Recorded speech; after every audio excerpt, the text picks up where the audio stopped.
Kuansi galche jette laa kun dhaggeeffadhuudha. Ibsaan kunoo ta'aa jira.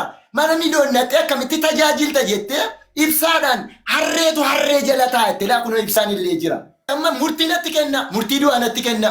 Taa'een dhaggeeffachaa ture ibsaadhaan harreetu harree jala taa'ette laa kun. Dur kanaan dur sababii itti godhaa uummataaf ibsaa dafaati sababiin jedheef kunoo taa'aa jirti laa. Bilookina goote.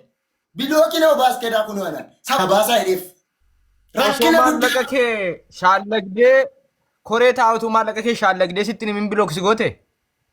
Bilookna goote laa kunoo hattee waajifa wajjin mari'attee miliyooniin geggeessineerra kanaan booda dhimma sirraa hin qabnu miliyoonii waa'ee miliyoonii nu ilaallatu jettee waajii wajjin mari'atanii maal jedhanii ofii isheetti bilookna goote miliyooniin ikkoo maannoo waajiin miliyoonii irraa dhimma hin qabnu jedhee isheenis akkasuma jettee bilookna goote anaan waan dhugaa itti dubbadhee jennaan. Odiit godhennaan koree keessa hawwiitan darbaa ibsaa koree keessa kan akka baatu godhe isheedha tokko laa kun ibsaa koree odiitii keessa akka isheen akka bahu kan goote hawwiidha laa kun taa'aa jirti laa kun yema cabarrashaa cabarbaarii kun yaa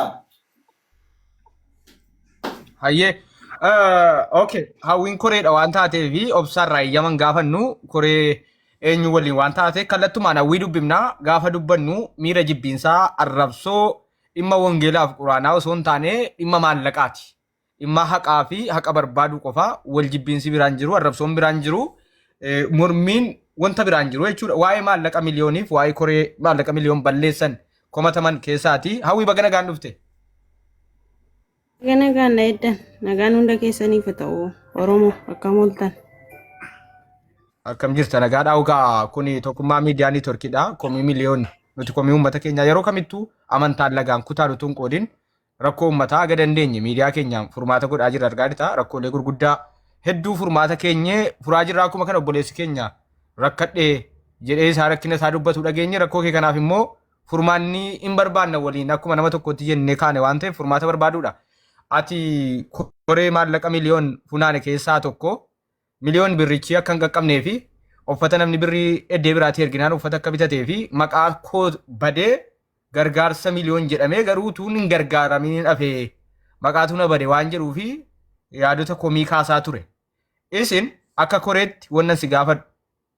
Qindoomsanii walitti dhuftanii maallaqni waadaa galame miliyooniif amma kana. Maallaqni akkaawuntii irra gale amma kana. Maallaqni miliyooniin qaqqabe amma kana. Jettanii ragaadhaan lafa keessaniittu yoo lafan keenya ta'e maaltu isin danqe kana ka waan jedhu irraa kaasii waa'ee raba miliyoonitti immoo boodan darba itti fufi.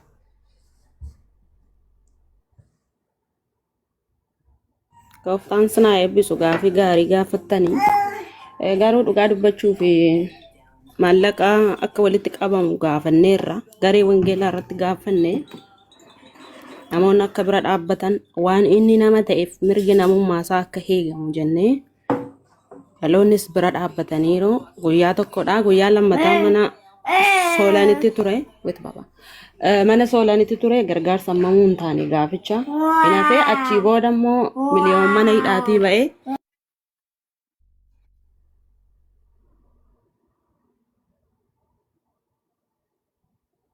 mana hidhaatii ba'ee mana garee wangeelaatti illee ammallee gargaarsi godhame akkaawuntii dhuunfaa isaa irratti gargaarame jechuudha.